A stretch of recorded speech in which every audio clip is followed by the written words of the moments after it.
This is a recent Facebook post by Ms. Candace Owens where she weighed in on our deceased brother George Floyd, who died as a result of police brutality in Minneapolis, Minnesota, recently. It made me so angry that I had to strenuously critique her post. Please listen to her post, family, and then listen to my blood-boiling thoughts. Thank you. If you would like to listen to Candace's post independently, please go to Facebook and enter keyword search Candace Owens and George Floyd.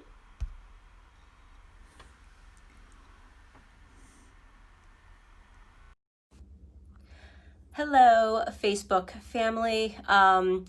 I have decided to do this video. It has been weighing very heavily on my heart and on my mind as well. And it was something that I wanted to say early on, but there were so many emotions and so much pressure for me to go with the popular opinion about who George Floyd was.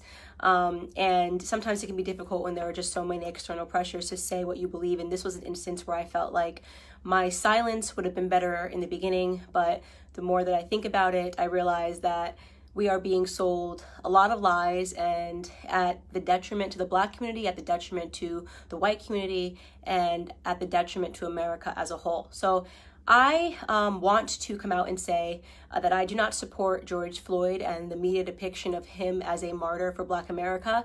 I'm going to explain why, and I hope that some of you guys will understand where I'm coming from. I have spent a considerable amount of time reading a lot of Black authors that I think are some of the most brilliant Black Americans breathing. Walter Williams, Shelby Steele, Thomas Sowell, and I recently came across something that was an idea that was planted into my head by Shelby Steele, and it has been something that I cannot forget. It is something that will stick with me for the rest of my life. And it is something that I hope for the Black Americans that are watching will stick with you for the rest of your life. Shelby Steele said that the Black community is unique from other communities. Our culture is unique from other communities because we are the only community that caters to the bottom denominator of our society. Now, let me explain what that means. It means to say that not every Black American is a criminal, not every Black American is committing crimes, but we are unique in that we are the only people that fight and scream and demand support and justice for the people in our community that are up to no good. You would be hard pressed to find, a Jewish person who has spent 5 stints in prison, who commits a crime and dies while committing a crime, and that the Jewish people champion and demand justice for. You will be hard pressed to find this in white America. You'll be hard pressed to find this even in Latino America. If there is a person that is spent multiple times in prison, you are not going to see a bunch of Latinos coming out demanding justice for this person, even if, and I want to be very clear, what I'm saying is not any defense for Derek Chauvin.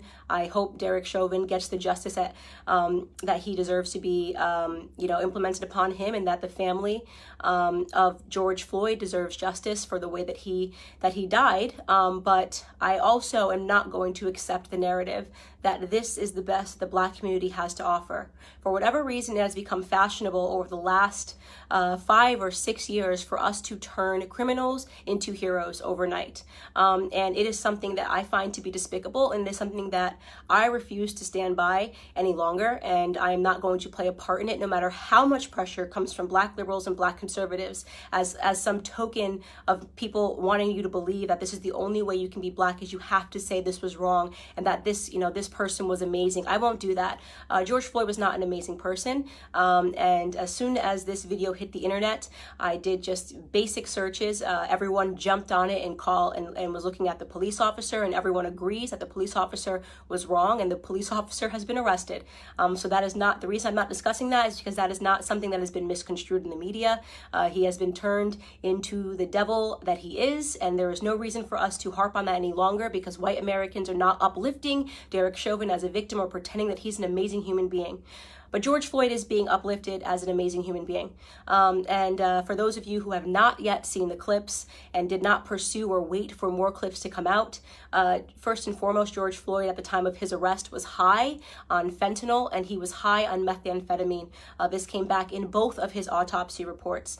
If you pursued the 911 transcript, you can see the person describing somebody who is out of their mind high, and which is what made the person fearful, because he tried to use a bill that I guess was a fake bill to purchase something, and then he was outside acting weird, and they, in their police call, said that this person was obviously distorted and on drugs. When he is put into handcuffs and is put against the wall, a baggie of what looks to be like cocaine or it's white. It's a white baggie that he drops onto the floor that you can see in an image. If you look up the clip, the media is refusing to circulate it. You can find it on Twitter. If you use DuckDuckGo and look up George Floyd baggie, you can watch the clip yourself with your own eyes. He had drugs on him at the time of his arrest. Now, barring all of that, nobody thinks that he should have died during this arrest, but what I find despicable to be is that everyone is pretending that this man lived a heroic lifestyle when he didn't, and I want to talk about what his lifestyle was leading up to this moment and why I refuse to accept the narrative that this person is a martyr or should be lifted up in the Black community and that we should be buying t-shirts with his name on it, okay? So here we have, first and foremost, let's start from the bottom of his record. And by the way, I am not saying that if you have a record, you don't deserve a second chance. I think people get arrested and some people can serve time in prison. And I believe in second chances, but I do draw the line when it comes to second, third, fourth, fifth, sixth, seventh, eighth, and ninth chances. 1998, he spent 10 months in prison for theft with a firearm. That was the first prison stint that I could find on him. In 2002, he spent 8 months in prison for a cocaine offense. In 2004, just 2 years later, he spent another 10 months in prison for a cocaine offense. In 2005, he spent another 10 months in prison for having less than 1 gram of cocaine on him again. In 2007, and this was the biggest instant that I had that made me realize this was a horrible human being that I am not going to pretend was a good person. In 2005, a woman who was pregnant received a knock at the door, and she went to the door, and the person pretended to be someone that worked for the water department. So she opened her door and quickly realized that the person at her door did not work for the water department and attempted to slam it. At the moment that she was attempting to slam it, a Ford pulled up and another 5 men jumped out of the car, and one of which was George Floyd, came up to the door and they forced their way inside to her home, inside of her home. Mind you, this woman is pregnant. At that point, George Floyd took out a gun and pressed it to her stomach. She was screaming, begging for her life, and he put her inside of her living room and instructed one of his criminal friends that was with him to watch her and to make sure she didn't leave the living room. So he was playing guard while they ransacked her home looking for drugs and money. They did not find drugs. They ended up taking, I believe, her wallet and her cell phone. Fortunately for her, her neighbor observed what was going on and caught the license plate of the people as they pulled off and called 911. And when 911 was able to, they were able to track down the car of which George Floyd was the driver, and they arrested him. And 2 years later, he was sentenced to 5 years in prison for that instance. Now, you can say the media is portraying it like he was just getting his life together after, being released in 2014 following that incident. He was just getting his life together and moved and was going to start afresh. I'd like to believe all of those things, and there's a gap, and he never got in trouble for 5 years until this incident when the police were called on him again. But you are defying common sense to believe that this person suddenly became an exemplary character but happened to be high on fentanyl and methamphetamine and trying to use a bill, a fake bill, to purchase something. And so, in my opinion, George Floyd was a criminal. He was a criminal. And just because he was a criminal doesn't mean he deserved to die at the knee of a police officer. But it does mean that I am not going to play a part of the broken Black culture that always wants to martyr criminals, who wants to pretend they were these upstanding human beings that just wanted to help society, that just wanted to reach out and uplift society. And he has a rap sheet that is long, that is dangerous. He was an example of a violent criminal his entire life. Okay, up until the very last moment. Now, again, I want to be clear. This is not a defense for Derek Chauvin. No one that I have spoken to, no one in the news is defending Derek Chauvin. He is getting what he has coming to him. Okay, great. But why are we pretending that this criminal should be upheld as a citizen, as a martyr in Black America? A martyr for a fake narrative, by the way. Police brutality, racially motivated police brutality is a myth. Okay, so let's get into that. Not only are we using this death, right, and allowing it to cause these riots and protests, pretending this was some upstanding citizen in the Black community who was tackled down and killed for no reason, right? Not only are we allowing it to inspire riots in which Black people are dying, in which actual upstanding Black citizens are dying. Case in point, I'm sure you guys have all now seen David, the sheriff that just was shot and killed because he was trying to protect a pawn shop. Please look him up if you haven't seen it. I'm blanking on his last name. His first name is David, who was shot and killed for trying to protect a pawn shop from looters, an upstanding citizen, an actual head of he was the head of a police his entire life, 77 years old, did everything right? So we now have to kill upstanding Black citizens because a non-upstanding Black citizen, a career Black criminal, died. Now, did he deserve to die in that manner? No. I can't say it enough. No, he didn't deserve to die in that manner. But I will be damned if the rest of us upstanding Black citizens have to suffer because of this incident that rarely ever happens in America. So here are some numbers for you people that are still believing that police brutality is a real, racially motivated police brutality is a real thing. First and foremost, okay, you have a 25% higher chance as a violent white criminal of dying at the hands of a police officer than you do as a Black criminal. Last year, a total of 9 unarmed black men were killed by police officers and 19 white men were killed by police officers. For those of you that aren't good at mathematics, right, you might be thinking, oh, but Candace, white people represent 60% of the population and Black people represent just 13% of the population. It doesn't matter what percentage of the population you represent. It matters what percentage of the violent criminal community you represent. And unfortunately, Black community commits a disproportionate amount of crimes compared to the white community. Let me tell you, 6% of the population, right? Black men, 6% of the population account for 44% of all murders in this country, according to 2018 statistics. That is what you call a gap. And yet white people who represent 60% of the population, we represent 13, Black men are 6%, only represent 50% of all the murders, right? That makes no sense. That makes no sense. A 6-point variation in a community where we are extreme minorities.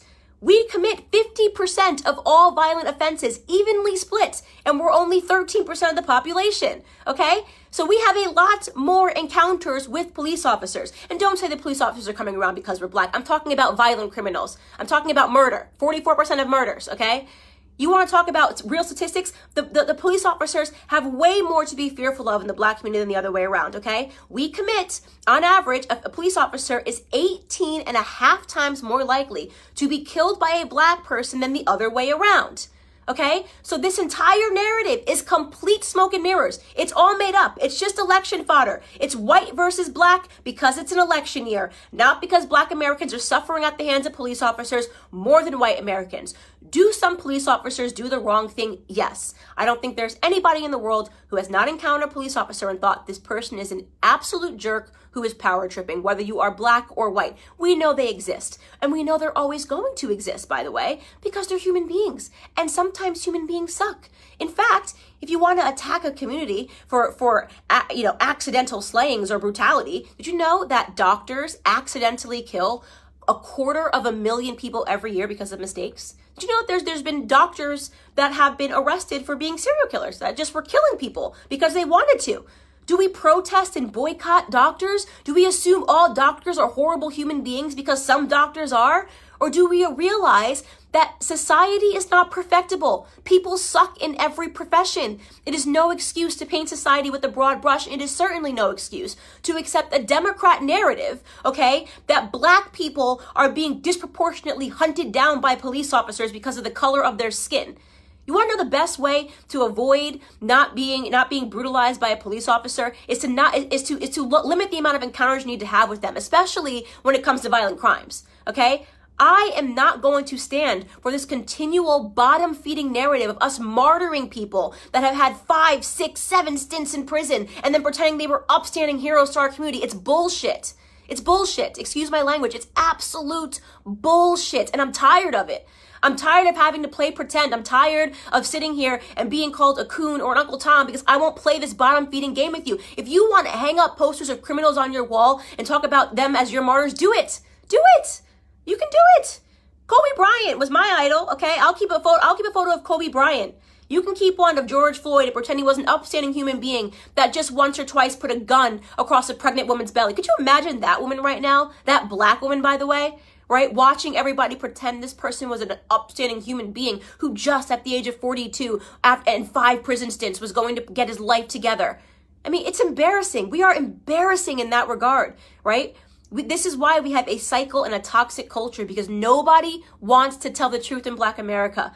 It's so easy to be a victim. It's so easy to ask white people to bow down and apologize and do all these things for us. It's crap. It's crap. It's a lie. It's a farce. Our biggest problem is us, okay? It's why we don't talk about it when black on black crime happens. It's why we don't talk about it when 40 black people are killed in one weekend during Memorial Weekend in Chicago. We don't want to talk about any of that stuff. We don't want to talk about Baltimore. We don't want to talk about New Jersey. We don't want to talk about any of these places where black people are being slaughtered by other blacks, because that would mean that we had to be personally accountable, right? That would mean personal responsibility. We don't do personal responsibility in our community. We don't do it. We blame white people. Right? We only point a camera to white people when they do something, even though we do it at a way higher rate to ourselves, right? We celebrate our drug dealers. We're the only community, right, that would ever create hashtags to free people from prison because they committed crimes, like free Meek Mill, free this rapper, free this rapper. How hard is it to not spend multiple times in prison? How difficult is that? Is that too hard for us? Is that way too high of a mountain for us to scale, to do the right thing, to be upstanding citizens? That is the call to action that I have for Black America with Blexit. Like, why do we keep fulfilling this narrative? What do you think the perception of us, by the way, is on the outside? You ever look at the comments? You ever go into like an anonymous blog and see what people say? Oh, just black people being black people. I see those racist comments. Oh, just black people got to riot. Black people got to be black people. You know how they are. Oh, just black people being ignorant. That is the perception.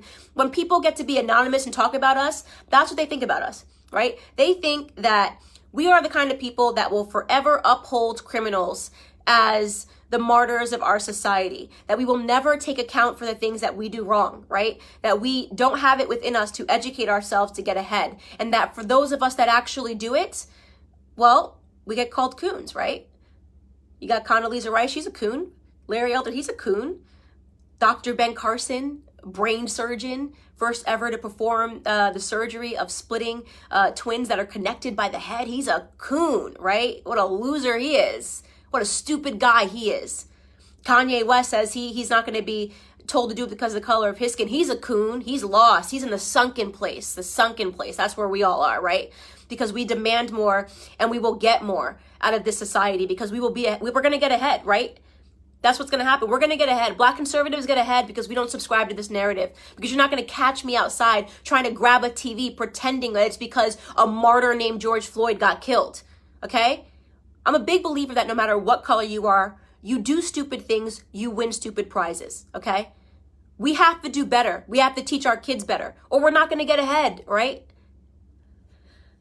Anyways, this is just a rant because I have been feeling super annoyed at these depictions in society.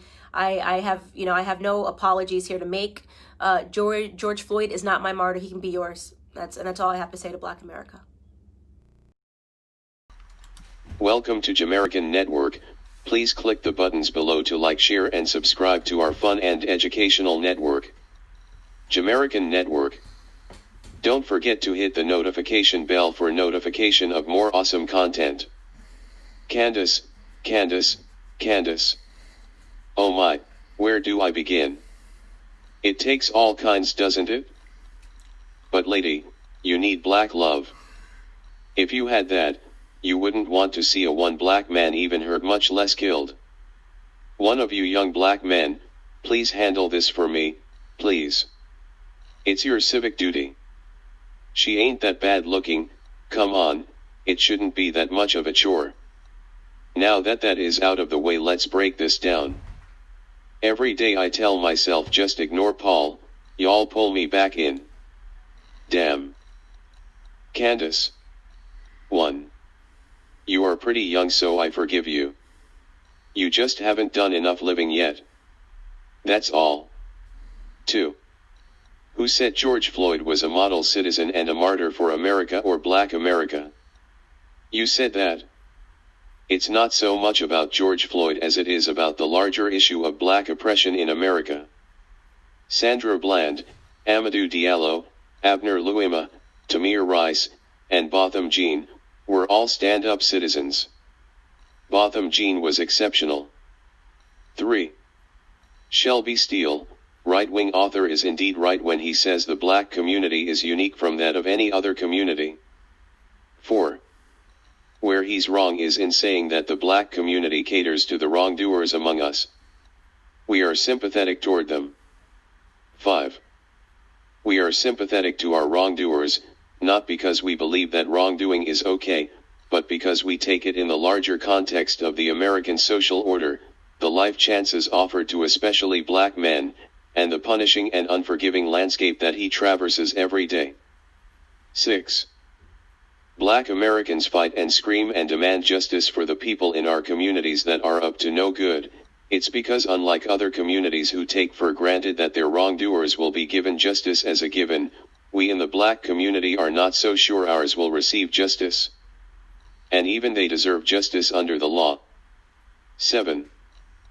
Floyd devolved into criminality because he experienced what almost all of us, black men, have in common, that is, fear, insecurity, want, stress, broken dreams, cynicism about the willingness of this society to accept black men's success, and a dearth of opportunities. 8. I didn't deal with my circumstances the way Floyd initially did his, but he was turning his life around, don't gloss over that, and not everybody was lucky enough to have parents that I have. 9. Your endless recap of his former crimes is redundant. The number doesn't amplify the severity of Floyd's condition. This was obviously a man in crisis. We get it? 10.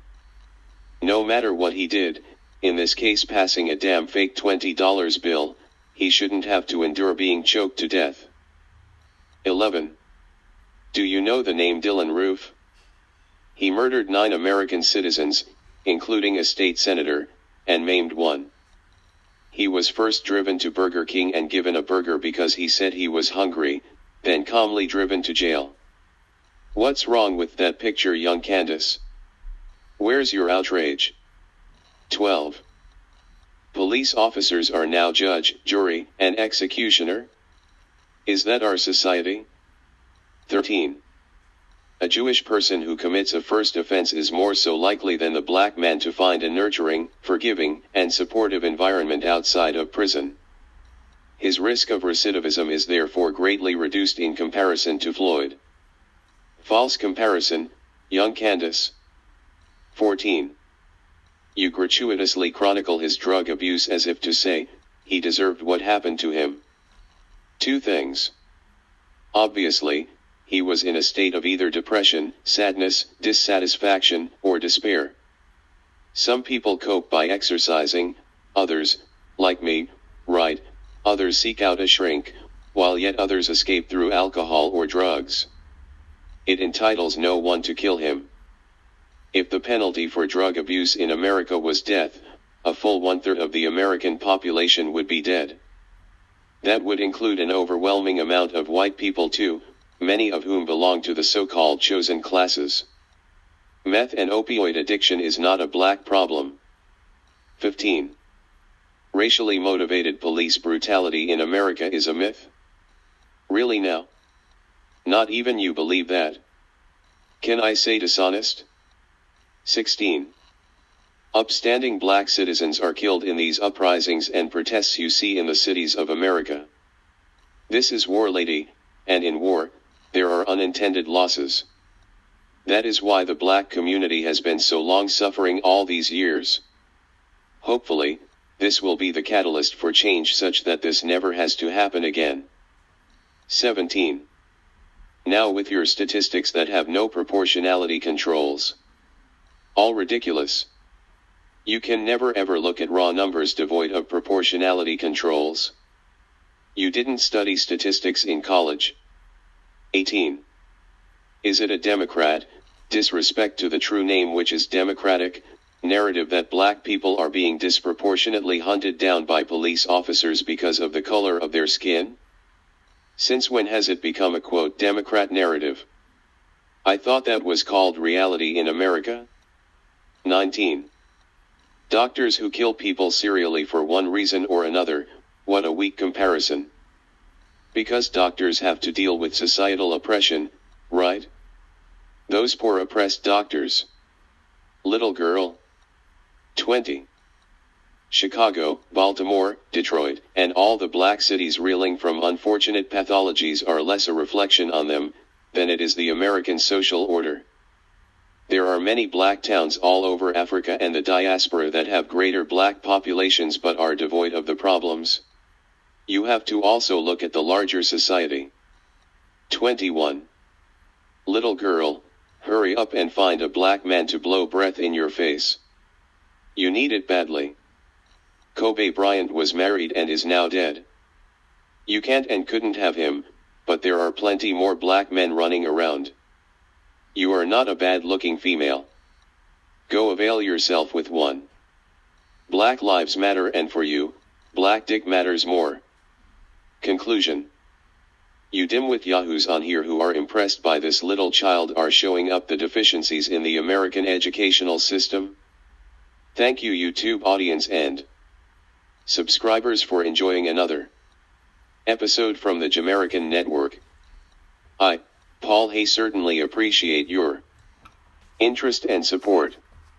If you want to not miss out on any and all episodes, you can click the subscribe button below and activate the notification bell to be notified whenever I post other thought-provoking episodes.